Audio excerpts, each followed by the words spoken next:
जय महाराष्ट्र मित्रांनो, तर मी आलो आहे पारशीच्या महादेव टेकडीवर, ज्या ठिकाणी रवींद्र वाकोडे जी आहे हे पारशीवरून प्रयागराज पारशीवरून अयोध्याला सायकलने गेले होते आणि त्यांचा प्रवास कसा झाला आणि ते कुठे कुठे थांबले होते, कंटिन्युअसली गेले होते अवघ्या 7 दिवसामध्ये.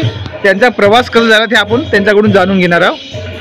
रवी नामदेवरावजी वाकोडे पारशीहून 28 तारखेला सायकल रॅलीनं अयोध्यासाठी निघाला होता.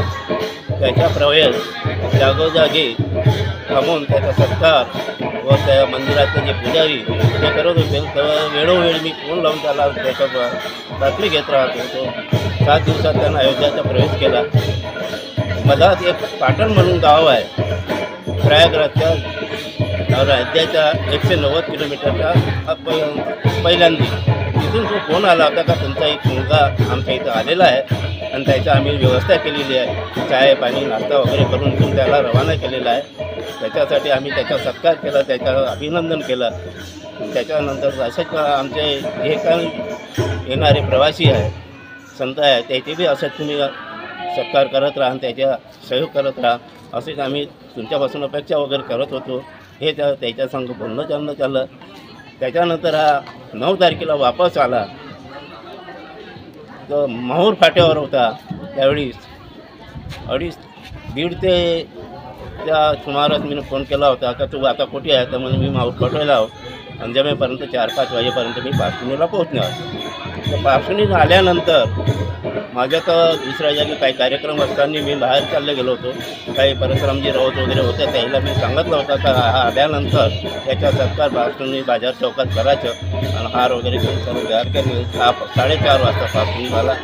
त्याच्यानंतर समोरची काही घटना वगैरे असेल तो ह्या रवींद्र वाकोडे सांगू शकतो.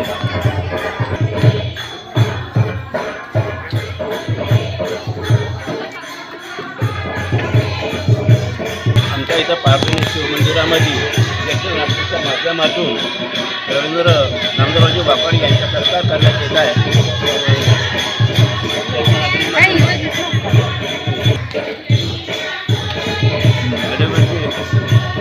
कोकणे साहेब विनंती करतो तर रवींद्र नामदेवरावजी वाकोडे यांचा सत्कार करतो.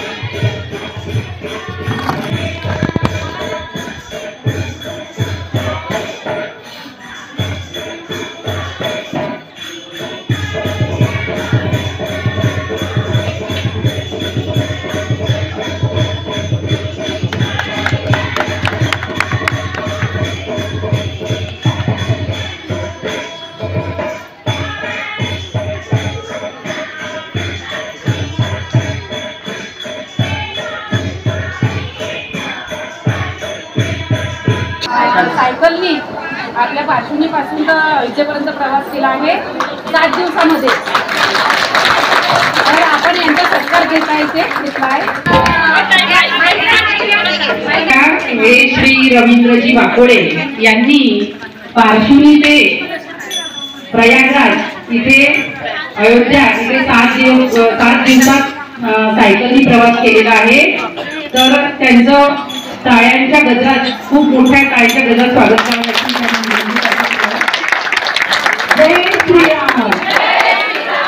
हे आपल्याला त्यांचा अनुभव थोडासा आपल्याला सांगतील इथे, अशी मी त्यांना विनंती करते. 7 दिवस प्रवास केला. मला काही धक्का नाही, दुःखा नाही, काहीच नाही. परदेशीच्या आशीर्वादाने तिथं पोहोचलो आणि तिथून परत वापस आलो. ही विनंती. आता तुम्ही जो पाहिला असेल रवी वाकोडे यांचा सत्कार करण्यात आला, ते पारशीवरून तर प्रयागराजपर्यंत सायकलने गेले. पारशी ते अयोध्यापर्यंत सायकलने प्रवास केला अवघ्या 7 दिवसामध्ये आणि पुन्हा 7 दिवसामध्ये अयोध्यापासून तर पारशीपर्यंत सायकलने झाले. त्यांचा सत्कार आम्ही महादेव मंदिर टेकडी या ठिकाणी केला आहे आणि या ठिकाणी तुम्ही बघू शकता पारशी मंडळी आहे. या ठिकाणी भजन मंडळाचा पण कार्यक्रम आहे आणि सोबतच त्यांचा सत्कार केला. तर खूप खूप शुभेच्छा. पुन्हा पण तुम्ही असे गेले तुमच्या पुढच्या प्रवासासाठी पण शुभेच्छा.